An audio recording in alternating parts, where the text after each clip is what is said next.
Andrew, thank you for joining us. Hey, how are you? I'm doing well. And yourself? I'm doing fine. I'm relatively speaking, I guess. All right, fantastic. Yes, this has been a challenging couple of days for CTA strategies, something we definitely want to talk a little bit about in terms of how that's playing out. Is Charlie up now? Yes, he is. Fantastic. Charlie, welcome. Hi there. Okay, so this seems like a pretty good time to check in on the CTA space and get a sense for kind of what's playing out. Now, this has been one of the most challenging couple of day periods for CTAs in kind of the history of the strategies. In particular, we saw a move in rates, primarily at the front end, that is, I think, Charlie, your team described it to me as nearly a 13 sigma event. I'm interested in, if we're kind of starting off there, what's kind of the state of how CTAs think about these types of events? What do you guys have any thoughts in terms of what is going on and how CTAs will respond to these events and how that can create or how that may be influencing the behavior that we're seeing in markets? Yeah, well, there's a lot to unpack there. Yes, I agree. But I'll start with one of the main signals in most managed futures systematic strategies is trend. And when you have large discontinuities in the market, oftentimes they tend to go in the direction of the trend, right? Because frequently a market will sniff out something's up, and then the price will start to move, and then that will be validated by some large piece of information that then presses it harder. What's really interesting about and has been painful, I think, for the entire industry about what happened over the last couple of days is the gap move in the interest rate market was very much counter the trend, and it has actually required an entire potential re-rating of the Fed pathway. And there's lots of there's a massive amount to unpack on that from a fundamental basis, which will be really interesting, and hopefully we can do that on this call. But one of the things that's kind of notable is that many CTAs will use a mean variance optimization framework for sizing positions, and if you look at the sort of the time series of short-term interest rates through time, it's the sort of squiggly line that has, moves up and down and all the rest. And then there's basically what happened on Friday and Monday, which is just like this astronomical move. And what happens then is that the volatility measurements go way up. And that says, well, okay, time to get smaller. Right, and so you'll see like a deleveraging generally across the space as the measured VAR or value at risk goes way up with the higher trailing historic volatility, and that will result in deleveraging. And I think some of the extremeness of the move that we've seen in rates is likely a broad-based deleveraging in response to that higher volatility in the market. And so I think that may have added to the move. As basically anyone with a position in the front end using some kind of measurement of realized volatility was basically like, wow, the risk is, astronomically multiplied because things have moved so much. So before we jump to Andrew, I just want to switch Charlie's comments to kind of English, right? That's okay. If you think about the dynamics of trend following, there's kind of two components that you're paying attention to, right? One is the strength or durability of the trend, and the second is how much that trend is variable, right? So something that goes up 10, down 5, up 10, down 5 is technically trending upwards, but it is highly volatile in its characteristics. In contrast, something going up 2, down 1, up 2, down 1 has a also has a positive trend, but has far less variability to it. A lot of trend following strategies will gravitate to the one that has much lower volatility to it. And as you're pointing out, that relatively low level of volatility in turn leads people to scale up the aggregate position. And by and large, that's what we've seen in the rate space. is something not dissimilar to the 25 basis point continuous hiking coming from the Fed leading into 2008 or 2007 to be more precise. We saw the same thing happen here with an extended series of interest rate hikes on a continuous basis that basically meant that price trends were extremely strong and stable, particularly at the front end of the curve. Does that feel correct? Is that the reasonable way to reframe what you just said? Yeah. Okay. Yeah, and Andrew, sorry, and one Go last piece to add on to that. And the complete re-rating of that expectation in a very, very, very short amount of time is, nearly unprecedented, right? I think there were quite a lot of articles out there about how the movement in the 2-year yield, and this is even more extreme at the front of the curve, like the really short-term stuff, like 1 year, is basically the biggest moving yield since Black Monday 1987. So it's a I guess a statistical kind of once in 40 years kind of thing, basically, right? Because except of course that the equity markets don't look anything like 1987 this time, so it feels even more extreme. Yeah, it's weird. I mean, basically the market is saying like we're really scared of inflation. And so we expect a big hiking policy. And now, wait a second, they've hiked so much, there could be a banking system collapse. And so now we're really scared of deflation. And so it's this weird moment in the market when we're scared of both. Markets are scared of inflation and deflation at the same time. Nobody knows how it will play out. And that's why basically the front end is moving, 50 plus basis points a day rather than, a regularly scheduled couple of basis points. Right. Yeah. Andrew, do you want to pop in there as well?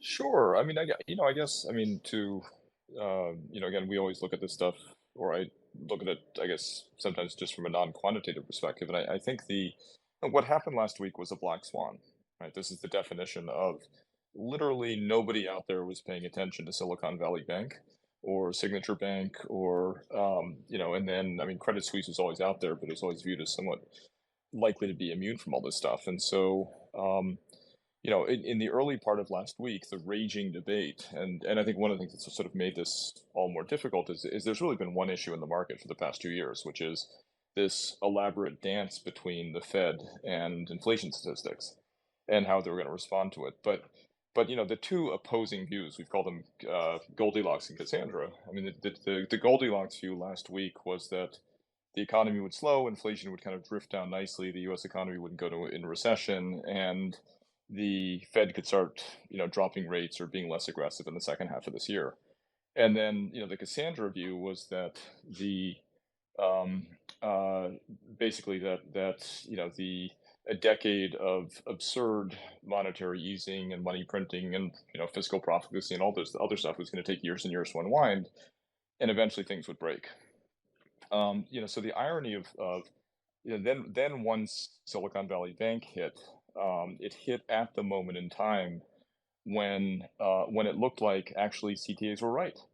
The inflation data was coming in stronger than people expected. They were dialing up their exposure that treasuries would rise, the Fed would keep raising rates, the economy was going to be stronger than people expected. And so the banking crisis in a week has taken the consensus view from either a little bit too much growth to a nice gentle soft landing to a high likelihood of a global recession this year. And so in a sense, I often say about these strategies is that they love regime shifts, and what happened in 2021 and 2022 is a regime shift around inflation, where most investors build their portfolios to move very slowly, because that's what we've been told is you're the steady hands at the wheel, and you don't sell equities at the bottom, you don't try to trade around things too much, you kind of hold your positions and you accumulate wealth over time. But sometimes the world does move faster, and those tend to be the best opportunities for CTAs or managed futures funds. But what they really hate are inflection points. And if they're pointed in the right direction with an inflection point, they're thrilled. Being long oil going into the war last year was a great place to be. But when you're pivoting it, or when you're leaning heavily into a trade, and you hit an inflection point like that where it goes back against you, it's you're effectively walking into a propeller, and that's what we've seen.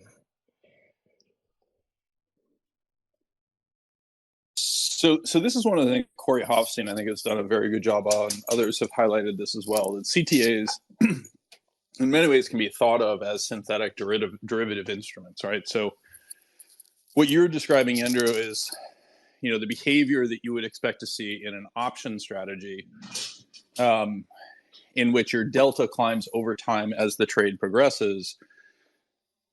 That makes you very happy, right? You're increasing your overall size, and effectively it turns into a very convex trade because you have a lot of exposure at the tail end of that move, right? What was unique about, I think, what you're describing about the move in the front end in the United States, and we can use 1-year futures, as Charlie is highlighting. The 2-year obviously caught a lot of attention, but as Charlie is correctly pointing out, the further forward you go in the curve, the more extreme the move was, in part because we had re-rated so recently, right? So basically post January 31st, in February, we re-rated significantly back towards, okay, the Fed is going to have to keep hiking. And that move then reversed itself very suddenly.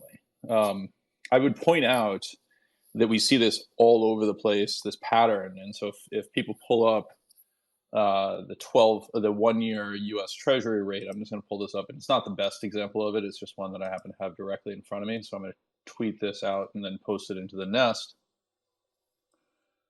When you have this sort of move, it looks exactly like a lot of the moves that we've seen in interest rate sensitive stocks, right? So this chart that I'm about to put up, as I'm highlighting, looks almost identical to, say, a chart of AutoNation, for example, right? Car financings. When you think about that type of switch, is there anything within the CTA space that you can think of or that you could identify that would facilitate this, or is this simply a cost of doing business when you have this sort of extreme move? Let's go to Andrew on that one first. Yeah, so I guess so I think the backdrop of this, we're focusing, I guess, we're sort of focusing on one actor right now. That CTAs were kind of loading up in these positions, and then the world changed quickly overnight, and they were caught. And as Charlie's saying, I'm sure across the board people were de-risking, and it wasn't just CTAs. But I think there's actually another issue at play here, which is the far, far, far bigger pool of capital is fundamental investors, and fundamental investors were, by and large, the pivot trade had been getting really, really tired, and the herd had been thinned over time. Starting in July of last year, it failed, and then it failed again in the fall, and then it failed again in January. And so, when I talk to fundamental investors, the far bigger pools of capital didn't have any duration risk in their bond portfolios. They're sitting on big piles of cash. They weren't thinking about and so in a benchmark centric world, I think what happened was that it wasn't just CTAs adjusting their positions or macro traders or hedge funds or whatever, but there's huge pools of capital that, because they're benchmark focused, had to all of a sudden chase this stuff. And so, I think what's very, very hard to, when you're looking at the market right now and you see moves of this magnitude, it's impossible to tell how much of that reflects a fundamental re-rating, or it's somebody who people are being forced out of positions and selling at any cost because they're trying to preserve what they have left. And so I think this is even what you saw today with the moves. It wasn't just in the rate side. I mean, it was, people have been overweight European equities, and then all of a sudden Credit Suisse is a problem. People were overweight, and I'm not just talking on the CTA side, I'm talking on the fundamental side. People thought Europe could have been the big trade, and so if overweighting on that snaps and goes in the wrong direction today. And then you have, related to that, as long positions in the euro versus the yen, because, well, it sure looks a lot like the Fed, the ECB was going to keep raising rates a lot faster than Japan. So that was a big trade. So, in a sense, you have all these different trades out there that moved in tandem.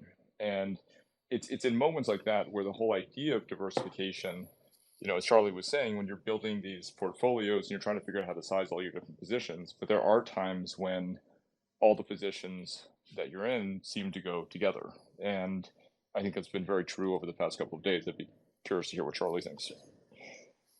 I definitely want to hear Charlie's perspective as well. I just wanted to highlight for people that I dumped into the nest the picture of the U.S. 1-year rate, and then just for, I think the technical term is shits and giggles, put up the chart of AutoNation, right, which is kind of the perfect illustration of that same underlying dynamic of inflation is here. It's driving up the prices of used cars, the shortage dynamic, the increased profitability associated with it. And yet any reasonable person looking at something like AutoNation would have come to the conclusion that, the unique dynamics associated with the pandemic are slowly starting to reverse themselves. And the profitability of a business that depends heavily on financing used vehicles, it strikes me as somewhat self-evident that this would be a business that would be challenged on the fundamental basis. But many of the relationships that you're referring to led to people saying this is basically a rates higher trade, right? It's behaved with enough correlation that we're going to treat it as the same. I think that's ultimately part of the dynamic that we're seeing play out. Charlie, let you jump in. Yeah. Well, there's quite a lot to unpack there. I guess I would say kind of firstly the point that when one thing goes wrong, more things seem to go wrong in the market. It definitely seems right in the sense that there is a broad-based desire to deleverage. So things that are crowded, people want to get out contemporaneously, and that can create a sort of a buy-sell imbalance as the market just de-risks and goes for cash. And I think we've seen some of those dynamics in different sort of consensus trades going wrong on different days, kind of in sequence, which is an interesting way of thinking about kind of why would a factor like momentum begin to unwind in different places. It's basically like, well, that movement of one thing kind of catalyzing de-risking and something else is one of the reasons why momentum often can work as a factor. So I think that's kind of the first thing.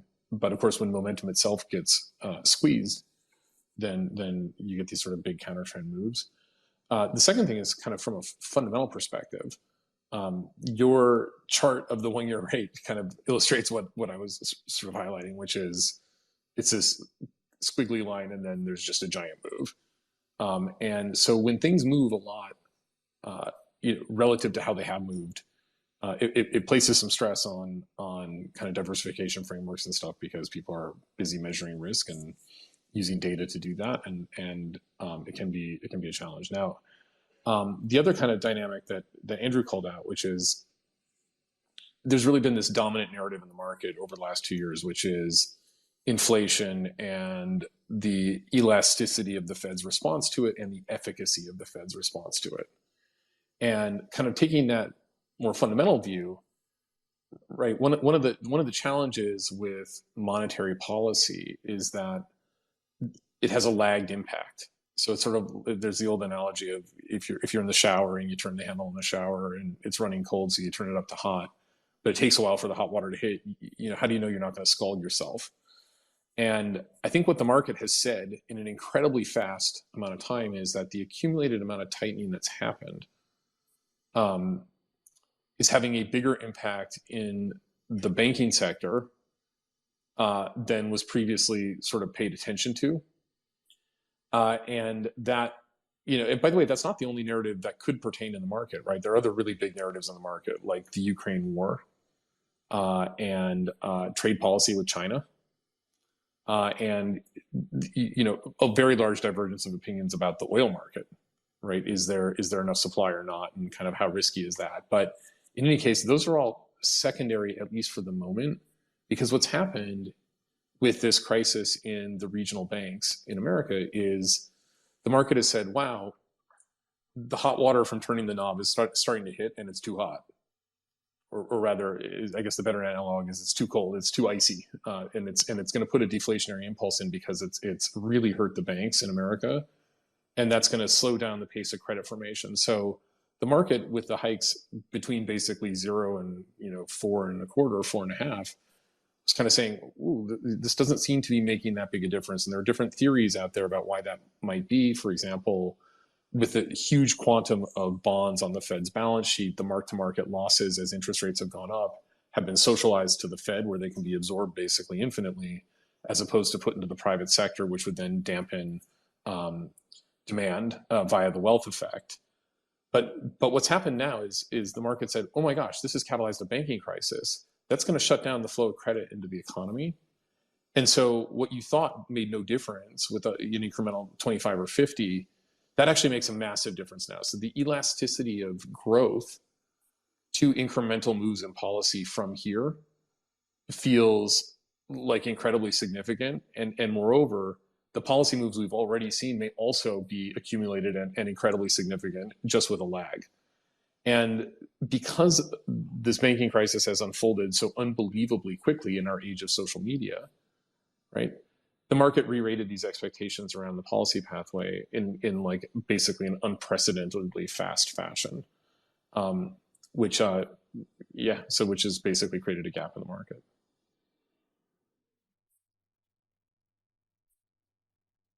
I think just to chime in, I think one of the things that makes this incredibly difficult for people to trade is you're basically betting on what one entity does. Like, this is the entire market is about what happens with the Fed, and that's that's really hard. It's when you're talking about a broad-based economy and how it's going to move. There's sort of diversification. There are different areas that do different things. It's just been a very, very weird couple of years where so much of the mental energy in the markets has gone around really this dance between the Fed and inflation. And just to go back to last fall, what Charlie mentioned, a couple of macro points, we've actually been really lucky through this. I mean, what happened from the rate rise perspective was crazy. The Fed was trying to catch up to years and years and years of pumping far too much money, and then what happened with COVID, and money dropping into people's bank accounts, and so, but nothing really terrible broke. I mean, crypto fell apart. We had almost, the metal markets almost broke at one point. You had stocks come down, but you didn't have cascading defaults or any of the stuff that you saw back with Lehman.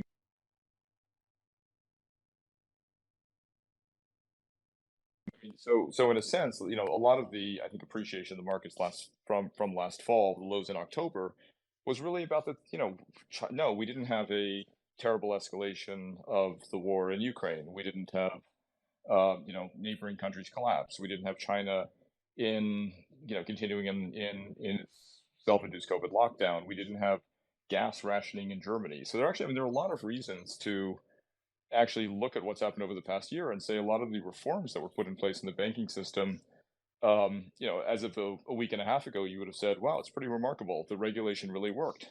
Banks are much more stable than they used to be.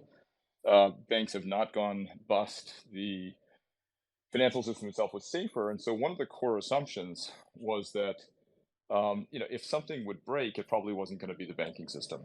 And so SVB, when people first talked about it, they said, oh, this is an isolated incident. It's a weird, tech-focused bank. It doesn't really matter. And then they quietly shut another bank that has a real estate loan portfolio. And now you're talking about Credit Suisse, which is like talking about Citigroup.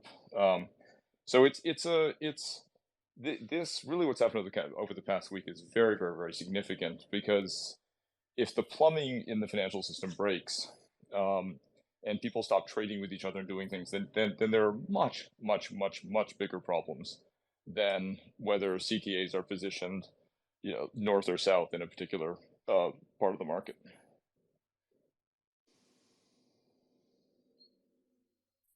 So one of the things that Charlie said that I thought was actually really interesting, I wanted to explore for a second, is this idea of elasticity, right? This reaction function within the market in terms of the change in price to the change in supply and demand, although technically elasticity or inelasticity describes the change in supply and demand in reaction to the change in price.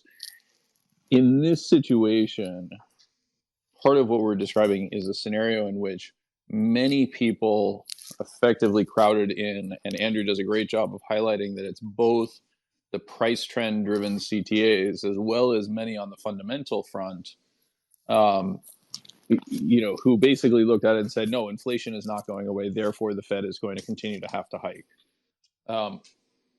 Andrew, how would you react to the question of, has this type of flow of data or the availability of this type of information, whether it's the ability to quickly and easily calculate trends, to devote money to these types of systematic strategies or other strategies, and then to almost instantaneously reverse, has that changed the structure of the market in the way that you think about it, or is it different than it's been historically? God, I'm not even really sure that anyone answers that. I mean, because there's always this question of, is technology somehow driving? If we'd had this conversation back in 2020, you could have gotten 10 people who would have lined up and said, this trend following is dead. We've proven it. It's been arbitraged out of existence. And then we had, basically 18 months of historically good performance. I think one of the things that is a lesson from today and the past week, as well as 2008, is we really have no idea how the overall economy works and what the interlinkages look like. Probably the best book on the great financial crisis was a book called Too Big to Fail. And it's describing, you've got a room with the heads of every investment bank and the Fed and the Treasury is sitting there, and they're all focused on Lehman and what are they going to do with Lehman. And then a guy named Chris Flowers walks in and says, sidles up to Hank Paulson and says, "Hey, is anybody looking at AIG? Because it seems like they might be having some troubles." And you realize that, like, these guys who are supposed to know absolutely everything about what's going on had no clue. And so, one of the things in terms of the speed of what you're talking about is there's almost an underlying assumption that if you're faster, you'll necessarily get it right. People talk about big data. Oh my God, if only we had more data, we would be able to predict with perfect accuracy what's happening with the economy. But then you think about how much data, regular old data, is just garbage. And do you really necessarily want more of it? So I think there's always going to be this interplay between technology and how it changes, how the markets work, how information gets disseminated, and often, the guys who find ways to capitalize it on are guys who figure out an impact that it's having early. The first guys who started to trade around headlines that would come over Bloomberg, I'm sure made a fortune. The guys who jumped in 4 years later, probably not so much. But I think one thing that I think is a big wild card that people have talked about a little bit last week, but is a game changer for the bank, for the banking system overall, is the speed at which you can get your money out. Like nobody's going and lining up, at branches anymore. You're just wiring money around the banking system left and right. And that's got to be a huge instability factor. I think that's why the Fed, really panicked over the weekend and said overnight they went from, they overturned decades and decades of policy to basically guarantee all deposits, because they realized that the same thing could happen to any major bank on Monday. In 40% of your deposits could leave in 24 hours. So as it relates specifically to market prices and whether that's, somehow having an impact on the speed or processing of information, I think usually I suspect that it kind of goes both ways. That that some people will find the ways to make money off it, and other people will be caught on the other side. But I would defer to Charlie. He may have a better view on that. Yeah, I think that a trend, in some kind of fundamental sense, is the process by which a market builds a consensus to a new price point. Right? It's a way a market ingests information. Basically, it's a process of prices reflecting new fundamental information, and usually that process takes some time to play out. I do think it is possible that those processes are playing out faster than before, but I think there's an alternative argument, and clearly, this week is an example of something fundamentally changing super fast, or at least the market's perception of it changing super fast. But I also think that in a world with tighter financial conditions and less access to funding and capital, the ability of a market in terms of its short-term capital base to just push the price level to reflect all the information quickly is actually less, because there's just not as much risk capital in the system to push prices around. And from that perspective, it should actually make trend following and the risk premium that is extractable associated with it maybe more advantageous than before. So you kind of look at how trend followers did during QE, and it's like, wow, that didn't work very well. And that's because there was just like basically this bottomless pool of capital ready to intermediate any kind of risk premium, to the nth degree. But now that capital's gotten more scarce, I would imagine in some cases it'll take the market a longer time to efficiently price information as it's revealed, and that should generally accrue to the benefit of the trend factor. Now that said, I think one of the takeaways from this whole episode, where we have these lagged effects of policy, and then it's like, oh gosh, instead of hot inflation, maybe we're going to have a deflationary banking crisis, right? Kind of, what are my key takeaways from this particular moment in time? I guess the first is, I do think the market is right to re-rate the Fed's policy pathward down, like a lower terminal rate, lower and slower, and ultimately some cutting, because one thing is for sure, which is that the process of credit formation in the regional banking system in the US, and likely in the European banking system, where it's an even bigger portion of the total economy, is going to slow down. This is going to make banks more risk averse, more careful on their funding management, given the fear of very fast changes in their liability structure. And that will slow down the credit impulse. And in that sense, the risk aversion in lending that is undoubtedly going to result from this, sorry, I don't want to say undoubtedly, very likely to result from this, is likely to have a dampening effect on the velocity of money and price pressures, right? That much I think is pretty clear. So one takeaway again is probably the economy is going to slow down from this. Now, the second takeaway, though, kind of zooming out a little bit, is I think we're learning that the existing toolkit that the technocrats are using to manage the economy at its kind of highest level is almost like too blunt an object, right? We don't like the market. It's a remarkable moment, right? The market is scared of inflation and deflation at the same time, which is why it can't decide what the front-end yield should be over the next 9 months, right?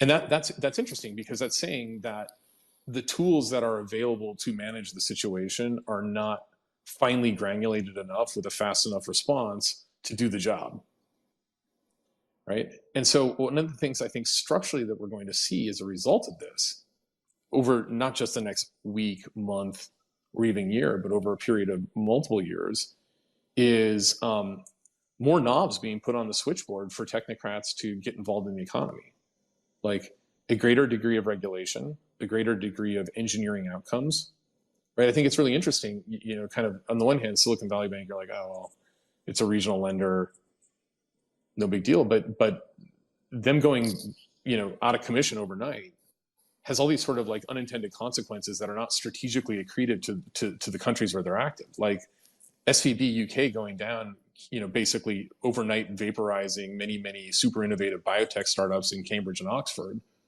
is a totally undesirable strategic outcome from the government's perspective, right? That's not just like the laissez-faire hand of capitalism kind of forming. It's like, wait a second, the country needs this. This is an important piece of the country's industrial strategy.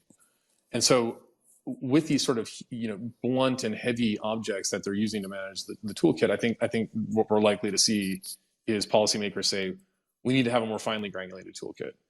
And I think you're seeing that now with some of the regulatory agencies sort of taking action, pushing the envelope of their mandate to take more specific actions to try to engineer outcomes that are more finely granulated than just, setting the policy rate or the size of the Fed's balance sheet or its composition. And I think we're likely to see a lot more of that. So the narrative, and it'll be easy to put this narrative up on Twitter, it will be capitalism is broken, we need a more managed economy. You're going to end up with a sort of more interventionist kind of managed corporatism style policy regime as a result of this, and a much more finely granulated toolkit. And it'll be really interesting to see how that toolkit gets wielded by the powers that be as the market evolves over the next year or two. So those are my two big takeaways. One, we're definitely going to get a credit slowdown, and that will help on inflation. And number two, we're going to see a lot more intervention in the economy to manage these corner cases.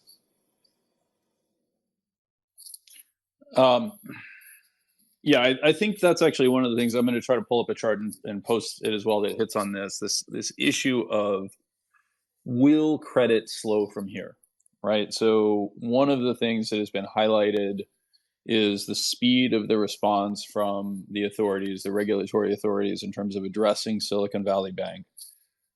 Theoretically, that creates conditions under which at least it could be perceived that there's a bailout, and that in turn we now just have unlimited money printing. We're going back to the way things were. That's not my sense. When you talk about this dynamic, Charlie, a credit slowdown, why do you think that? Let's put on your old, active investor hat from your time on the desk at Goldman Sachs. Sure. What does that mean to you? How does that flow through? Well, I think the number one kind of rule of risk taking in markets is live to fight another day, right? So it's like, okay, wow, something bad is happening that I'm worried about. Get smaller.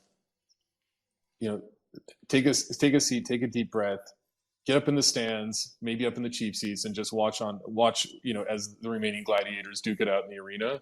Is not the worst thing from a risk management perspective, right?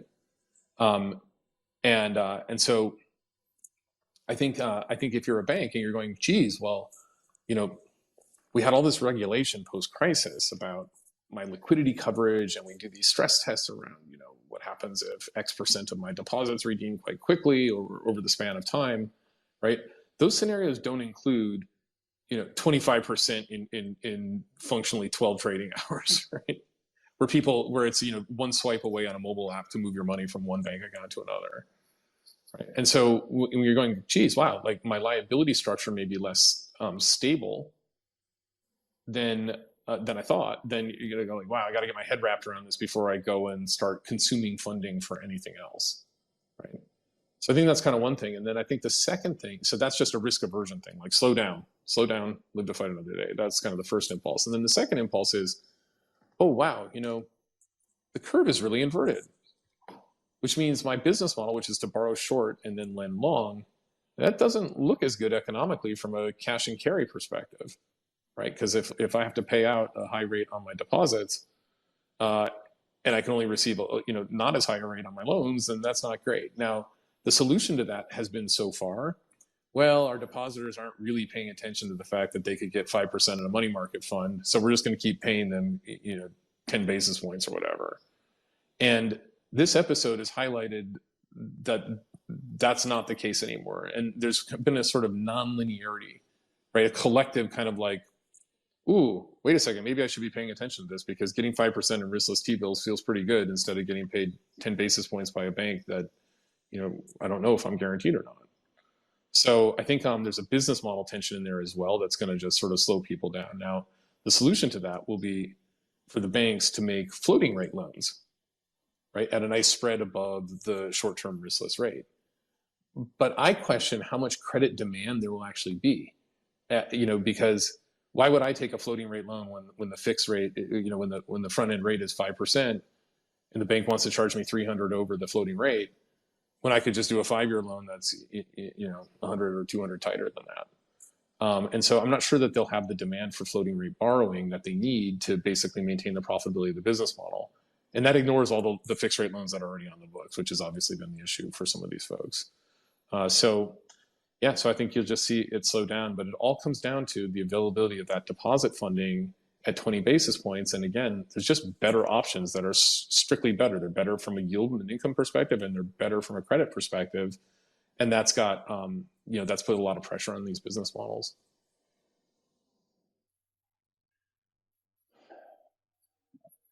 I'm trying to think about the best place to go from there.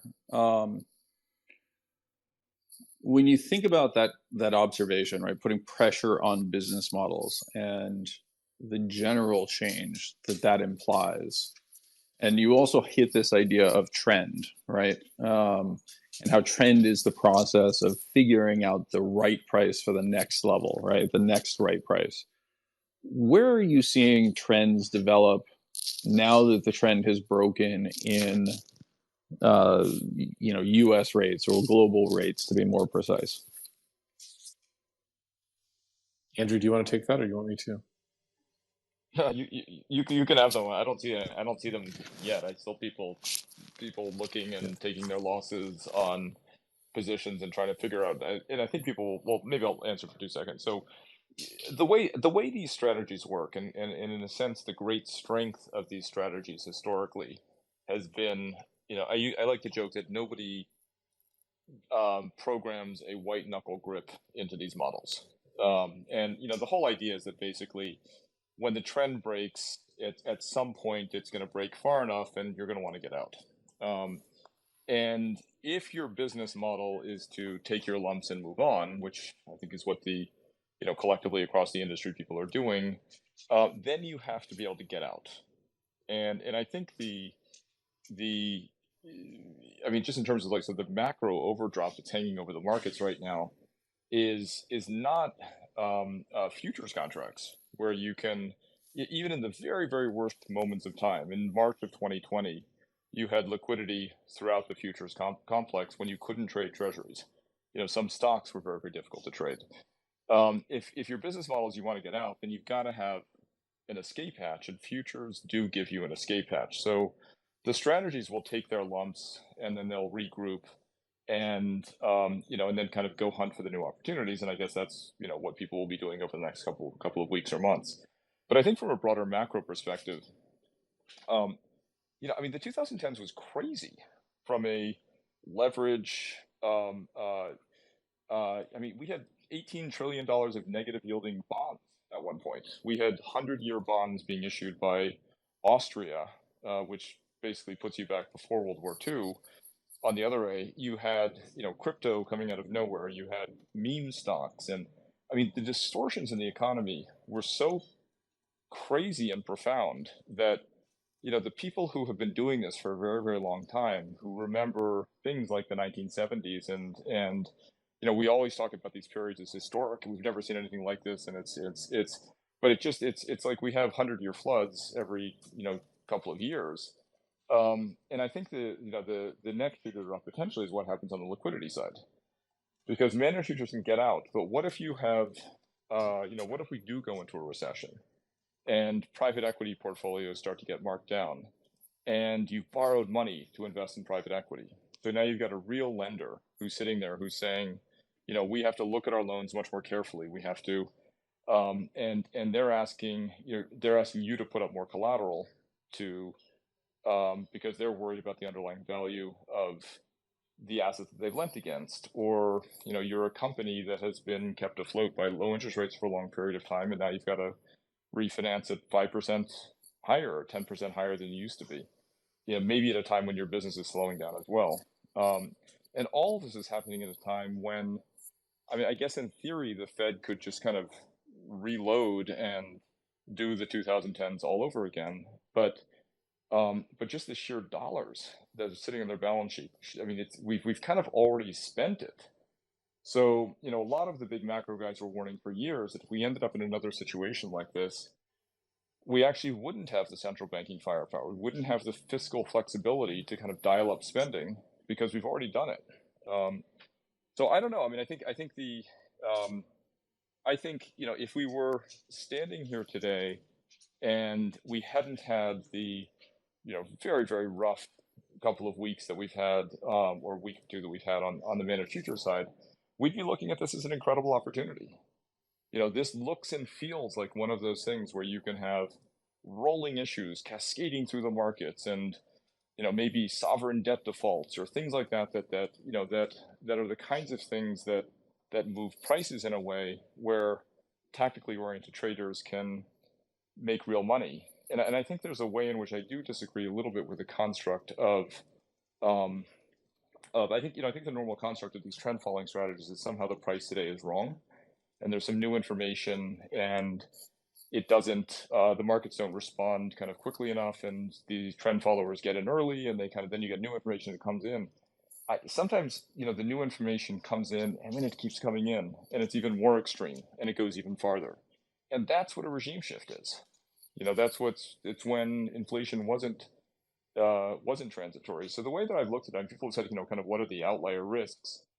I was giving a talk on it last fall, and I said, look, one of the outlier risks is we go right back down to zero inflation in 12 months.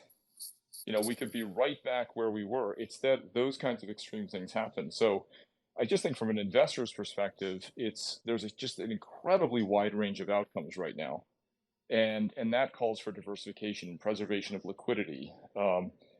Don't go tie up your money and take tons and tons of risk, expecting one of these outcomes to happen, because we could land on black or red or a million different combinations in between.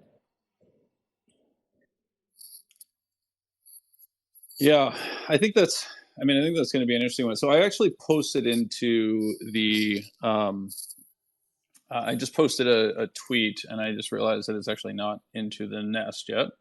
Let me try it one more time here.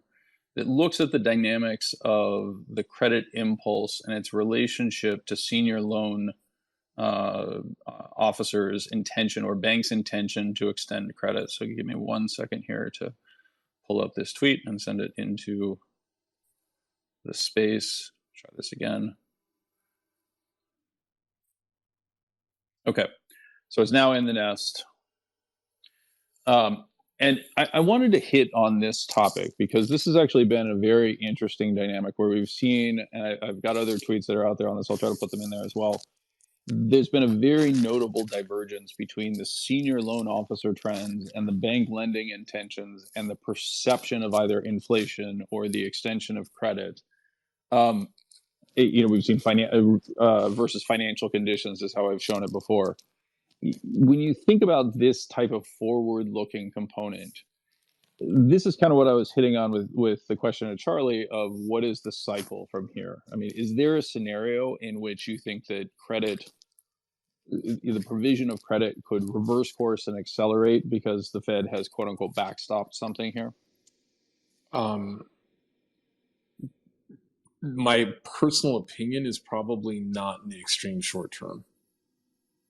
Right. I think the risk aversion is going to be there until people have a better sense of the stability of their liability structure and the backstops around it. I also think there's potentially, some recapitalization to do given some of the losses on interest rate products in some of these held to maturity books, although the recent curve moves probably help a bit. And also to the extent that one way to recapitalize yourself is to have lower liabilities, not sell your assets for a higher price or raise money. So to the extent that banks can get funding against their assets from, for example, the central bank, and use that funding to buy back liabilities at a discount, that might actually be a good way to raise capital pretty fast. And once they feel better capitalized and like their liability structures are not keeping them awake at night, then I think credit can pick up again. But I think it's probably a little too early for that. Yeah, and I think when I think about trends that are likely potentially to unfold on the back of that, I guess to me, what Andrew highlighted about the sort of increasing value of liquidity, the future strategies are great for that reason, because the futures markets are generally pretty structurally mature.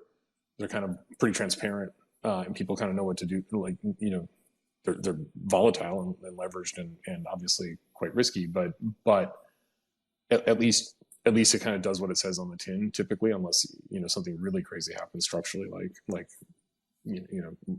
orders of magnitude more systemic risk than we've seen. And so that trend toward people using liquid trading stuff or active kind of risk premium style strategies, I think is likely to continue.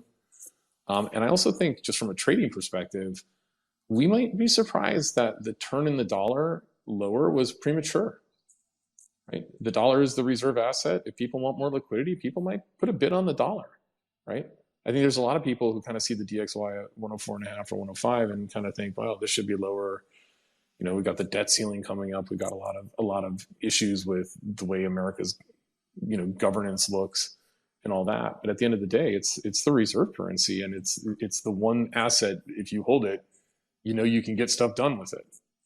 And so I wouldn't be surprised to see the dollar turn higher, even though front end rates have come down a lot, and people typically think those things are quite correlated.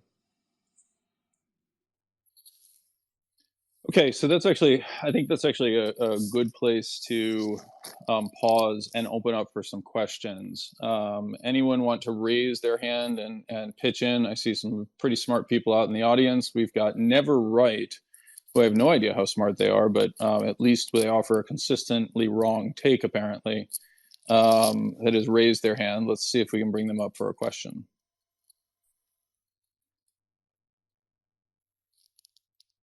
Never Right, you're in the process of connecting. I can't tell. Anyone else want to raise their hand? Please do. Okay, we're going to bring up Golden Sparrow to ask. We've not gotten anything yet from Never Right, and it looks like Golden Sparrow is having challenge. Okay, Golden Sparrow, you are up. Oh, Michael, thank you so much. Unmute yourself and ask away. Yeah, sorry. Go ahead. I was just trying to go back. So my question is BlackRock exposure on this? Because we don't have a clearance on how much exposure they were on SBB.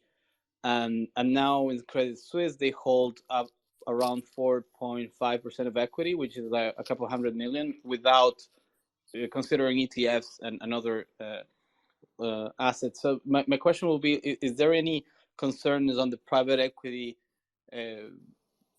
that might hit from this lack of liquidity that Credit Suisse is facing right now? Is that so? Let me try to reframe your question to ask it.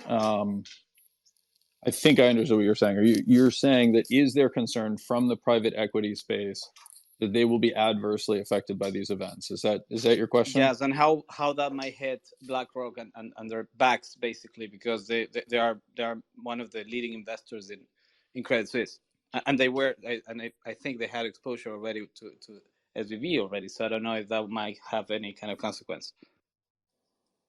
Well, I just want to clarify, though, when you say that BlackRock is one of the largest investors in Credit Suisse, I think you mean through their investment vehicles, correct? Is that what you're referring to? Oh, yes, stocks. They hold 4% of stock. They're one of the leading investors in the website as Credit Suisse. Right, okay. Investor relations. So, yeah.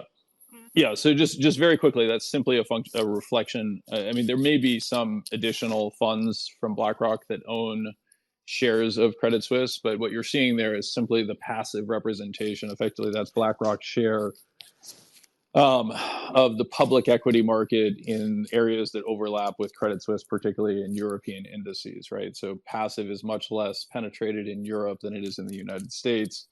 I'm not aware of any strategic investment that BlackRock has in Credit Suisse. I don't know if either Andrew or Charlie can comment on that, but I don't think that that's actually I don't think that is reflecting any form of strategic investment. I don't have any extra insight to add on this one, unfortunately. BlackRock has no corporate level risk to Credit Suisse in any meaningful way. You're talking about funds that they manage. The funds will lose money and it'll have no impact on BlackRock as a business. Correct. I mean, that's one of the wonderful things about passive, right? It wasn't our fault. It was just in the index.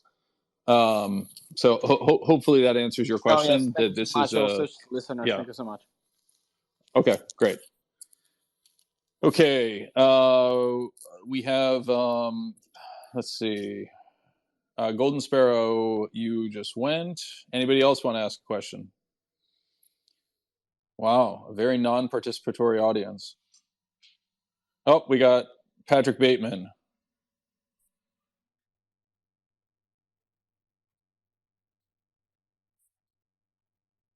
Okay, Patrick, you're coming in. We're also going to let Mohammed Bandeh up. Twitter is definitely struggling today. And we're going to bring up Giorgio N. Okay. First up is Mohammed Bandeh. Thanks, Mike. I appreciate it. So obviously, since the last week or so, it's completely derailed the dominant narrative, and no longer are we emphasizing the strength of the labor market, and as this impulse of inflationary pressures, and obviously you see this as this banking crisis as additionally deflationary pressure. But my question is, I'm kind of in the healthcare field, and I see a pretty obviously, if you look at all those inflationary charts, hospital services are at the top, and in that particular sector, we continue to see significant labor shortages, and I don't really see any kind of impulse to drive that down. So is that somewhat of a kind of fringe element, an outlier, or how would you kind of factor that in this kind of, I guess, deflationary invection? So I guess a couple of quick things on that, right? And I've tried to make a point of emphasizing this. The short-term impact of this type of dynamic is absolutely deflationary, right? You will see entities that otherwise would have obtained financing, not obtain financing.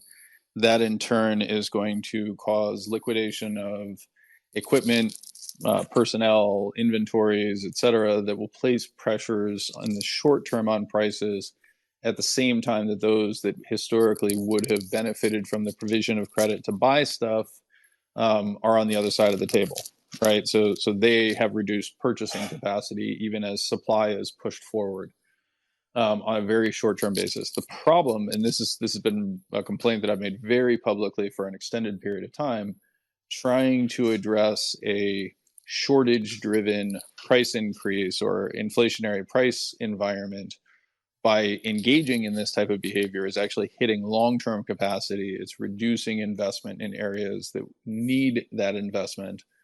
And so I actually unfortunately think that the uncertainty we've tossed into the system could very well short circuit it and lead to a deflationary crash. But the more likely outcome is that we end up resolving this, and then as we start up again, we discover, oh, guess what? Everybody paused and spent time on Twitter Spaces instead of building, additional houses and adding back toilet paper inventory and everything else. I don't know if Charlie or Andrew has a different take on it, but it seems to me that anytime you introduce this type of volatility or this type of uncertainty, there's two actions that come out of it, just as we saw from the pandemic. Charlie or Andrew, you want to toss in on there? I have zero of interesting to add to that. I would just add only one additional point on that, which is we may very well see ongoing inflation in given sectors, and it may take some time for businesses that are starved of working capital to sell their inventory, cut headcount and all those things to impact. So again, it kind of, to build on everything Mike said, just add on to that. There's this lagged effect of interplay. Not everything happens at the speed at which a market re-rates a price. Like in the real world, things take time to play out, and that's what makes some of this so devilishly difficult. So yeah, but I'm definitely sensitive to the idea that there's still a lot of inflation going on the ground, and it may be very unevenly distributed across sectors. That sounds right. It kind of plays to my point, which is that maybe the tools being used to address it are the wrong tools, right? Because it's like this sort of like hammer that you hit the entire global financial system with, instead of raising pay for key personnel in the right places in healthcare and then debottlenecking the supply, or automating something that could be automated, or changing a regulation that slows everything down. So those kinds of structural changes are the things that really need to happen to put a kibosh on inflation, in my opinion. Yeah, I think the healthcare sector is actually a perfect illustration of that. I mean, are you experiencing a shortage of neurosurgeons? Are you experiencing a shortage of people who want to stick their hand in my bedpan? Definitely the latter, but former probably as well. I mean, I feel like it's highly correlated to like the whole entitlement programs from the government, because obviously Medicare, Medicaid, that they play a huge role as payer sources, and I mean that's 20-30% of the GDP right there. So clearly, I don't see that being reduced, and it kind of also plays into the kind of current political environment where I think you're going to have this ongoing kind of populist, fiscal friendly movement to continue that, especially as our kind of a boomer population continues to prolong their lifespan. So it just feels like that pressure will consistently stay there, and definitely as far as entry level jobs for nurses and nurses assistants, etc. That's persistently the pressure is there. So I don't feel like that's that. I think that's going to be pretty relentless in that pressure. So I mean, you may have obviously those deflationary events elsewhere, but I fail to see that happen in this particular sector. Well, I think that's going to actually be one of the interesting dynamics, right? Because if I look at areas in which I would argue that we have massive amounts of overfunding as it currently exists, but I completely agree with you from a political standpoint, it's going to be very difficult to deal with. You know, hip replacements for 95-year-olds are really expensive and not particularly helpful for productivity. They seem like a very low priority in terms of investment, although I understand from a quality of life, it can be quite impactful for the next 13 months that you have to live. You know, ultimately, we're going to have to figure out a way of either creating massive surplus if we really want to deal with stuff like that, or we're going to have to cut back, and that would actually prove deflationary or disinflationary to the healthcare space. My gut tells me that actually we'll see the provision of services like that move away from Medicare and towards private insurance at some point in the future. Yeah, would definitely. From that perspective, private insurances or these kind of secondary alternative Medicare secondary plans, etc., are being very, very frugal in compensation, and there's definitely increasing viscosity in the system. But that would be one place I can see if it does transition more towards kind of these private healthcare systems, but it's a black box anyways. I mean, the backdoor deals that insurances make with hospitals, etc. A lot of that is, I don't know how much of that is really factored in, but that could be one place that does occur. Yeah, I think that's going to be very interesting. Okay, so let's see. Who else do we have here? We've got Giorgio. You're up as a speaker. Let's hear your question.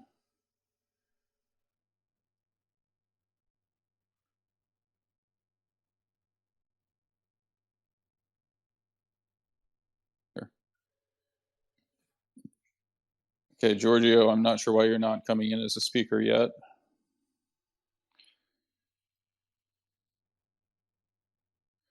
Andrew, let me just ask you a question on the managed. Yeah, we can hear you now. Go ahead and ask your question, then I want to come back to Andrew on something. Yes, can you hear me okay? Giorgio, can you hear us? Okay, ask your question. I have a general question. Up until the recent events with the banks, I didn't really think about what it means to like own a stock of a bank, because the stocks I own are all related to like companies who produce something where it's an added value. What happens if I buy a stock of a bank? Where are all these funds, and how do these funds relate to the recent events? Like, where's all that money going? Well, when you invest in a bank, just to be very clear, right? When you invest in any company, you're almost always buying into a secondary market, meaning none of that money goes to the company. There is a subset that can be raised through things like substituting stock compensation for payment to employees. But you're contributing to when you buy and sell shares, you're contributing to the marginal cost of capital. You're providing an estimate of how much it would cost if that company were to seek financing in the equity markets. Right now, the fragility of those markets as it relates to banks is highly, SVB is a perfect illustration of this. If we go back a week ago, Silicon Valley Bank was pricing near $100 a share, and the expectation is that they would have no trouble raising $2 billion from the external market. When they attempted to do that within 48 hours, they were a bagel, right? So this is one of the things that you hear me complain about all the time and try to focus people on is that the price that is in the market is increasingly irrelevant for what it's actually supposed to be used for, right? If Silicon Valley Bank cannot even come remotely close to raising at $100 a share, then it shouldn't be trading at $100 a share, but the marginal buyer has been paying that without thinking about it. And that in turn destroys, the understanding of what the real cost of capital is. So is this fundamentally different from like me owning stocks or shares in precious metal miners, where I'm under the impression that I provide capital for them to do research and things like that? Is that fundamentally different than with banks? Sounds like it. No, it's not. So if you're buying into an IPO, then you are providing cash and income or cash flow to the corporation itself. If you buy on a secondary basis, you're paying cash to somebody who already owns the shares, not to the company. There is no situation in which you buy a secondary share that you are directly providing capital to the company itself. Okay, that makes sense. Okay. I want to you. check with our guests, Andrew and Charlie. How are you guys doing on time? I've got like a couple more minutes. I think Andrew had to hop actually. And Andrew had to hop. Okay, so we're going to bring up one more question from Tom Hartman. And let's see, I forget. Did Dead Hedge? Did you get a chance to ask a question yet? No, not yet. Okay, ask your question first, then we'll bring in Tom, and then we're going to wrap it up. Yeah, so I'm fairly new to finance, and I've taken an interest in mostly monetary plumbing. So I've been following Jeff Snyder a bit. But my question is in relation to LIBOR coming to a close this summer, and what the effects of SOFR taking over LIBOR, how that will play out, if that's any concern, if the transition is going okay, if what basically is going to happen when we change out LIBOR for SOFR. I mean, I'll let Charlie toss in here as well, but the quick observation I would make is that the vast majority of that change has already happened, where people are actively substituting SOFR for LIBOR. They're actively changing the rate. The key difference is that LIBOR is a reported rate from banks, and is theoretically a market-derived one, whereas SOFR is much more of a single-driven rate. Charlie, do you want to toss in on anything on there? Because that actually is an important discussion in the future space, the substitution of Eurodollars for SOFR. Yeah, I'll kind of keep the commentary sort of futures trading specific and even more kind of systematic futures trading specific, right? SOFR hasn't been around very long, and you need to use a lot of data to calibrate these systems. And so when SOFR fixed and kind of LIBOR was retired, there was just an agreed upon spread. I think it's 30 basis points, if I'm not mistaken, between SOFR and LIBOR that is used basically in the historic data, and that people ported over all the open LIBOR contracts on. And so the dynamics of the SOFR market, it's a secured overnight funding rate, so it's a financing rate, whereas LIBOR was an unsecured construct amongst reputable banks that were in theory, basically riskless, but in practice, who knows, and it wasn't really tradable LIBOR. So there are some data-driven aspects if you're building systematic trading strategies in the front end that you need to think about with this transition. But to reiterate what Mike said, basically that transition has happened in the market, and I don't anticipate that being a big driver of changes in the plumbing or kind of major gap risk in the market. I think there's plenty of other wild things happening in the world that are more likely to drive markets from here. Okay, we have one last question we're going to bring up here from I don't know why Patrick Bateman is having so much trouble here. I'm trying to bring him up. Let's do it one more time. And then he is going to wrap up. Just to keep my screen clean, I'm removing a few people from speakers, and then we're going to let Charlie get to sleep because he's over in London.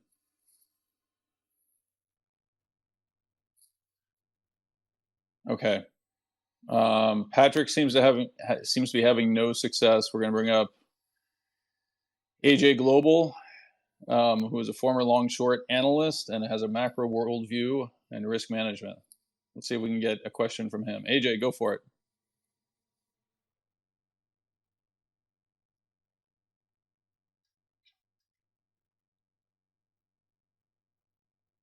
AJ, you on?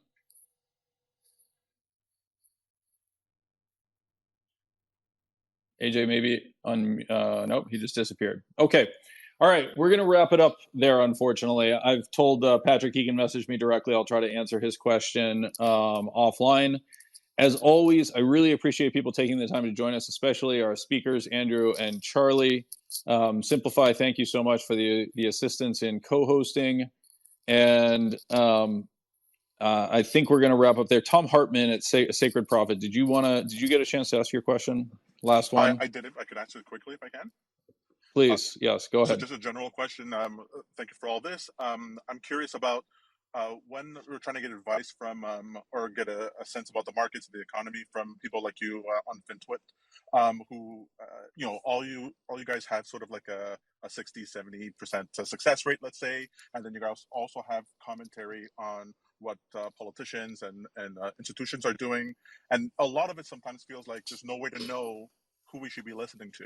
Do you have any advice of how somebody who's not trying to like trade or specifically invest should make decisions about who to listen to, what information is valid, or anything like that? Anything you can say to that effect? Oh boy, that is a hard one. I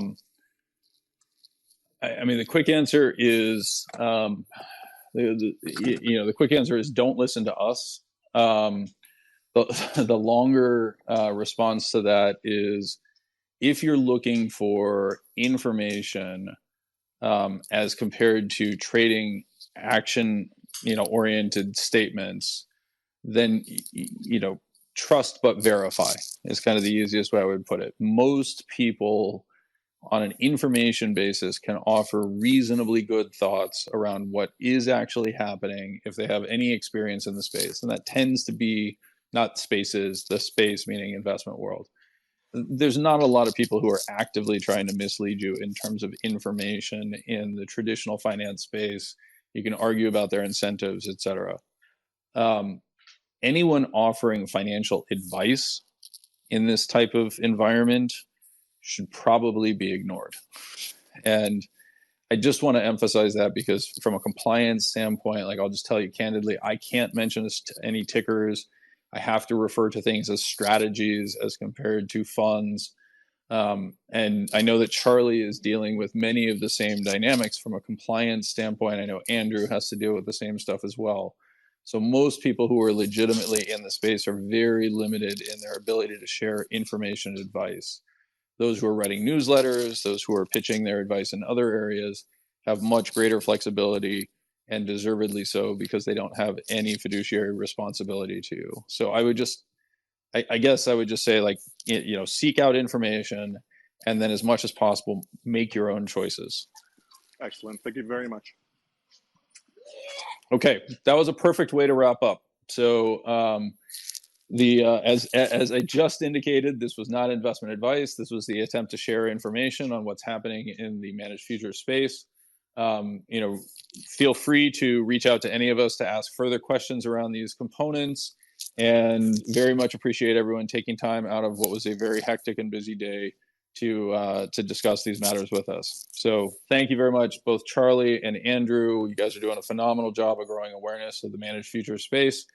And I look forward to seeing both of you continuing to push forward and succeed as we navigate these types of events. Thanks, everyone. Thank you again. Thank you. Simplify Asset Management, Inc. is a registered investment advisor. Advisory services are only offered to clients or prospective clients where Simplify Asset Management, Inc. and its representatives are properly licensed or exempt from licensure. SEC registration does not constitute an endorsement of the firm by the Commission, nor does it indicate that the advisor has attained a particular level of skill or ability. Be sure to first consult with a qualified financial advisor and or tax professional before implementing any strategy. This website and information are not intended to provide investment, tax, or legal advice. This content is solely for informational purposes and does not intend to make an offer or solicitation for the sale or purchase of any specific securities, investments, or investment strategies. These materials are made available on an as-is basis without representation or warranty. The information contained in these materials has been obtained from sources that Simplify Asset Management, Inc. believes to be reliable, but accuracy and completeness are not guaranteed. This information is only current as of the date indicated and may be superseded by subsequent market events or for other reasons. Neither the author nor Simplify Asset Management, Inc. undertakes to advise you of any changes in the views expressed herein. Past performance is no guarantee of future returns. Investing involves risk and possible loss of principal capital. Unless otherwise noted, any performance returns presented in these materials reflect hypothetical performance. Hypothetical strategies and indices presented are unmanaged, do not reflect any fees, expenses, transaction costs, commissions, or taxes, and one cannot invest directly in any of these. The results presented should not be viewed as indicative of the advisor's skill and do not reflect the performance results that were achieved by any particular client. During this period, the advisor was not providing advice using this model, and clients' results may have been materially different. Hypothetical model results have many inherent limitations, some of which, but not all, are described herein. One of the limitations of hypothetical performance results is that they are generally prepared with the benefit of hindsight. In addition, hypothetical trading does not involve financial risk, and no hypothetical trading record can completely account for the impact of financial risk in actual trading.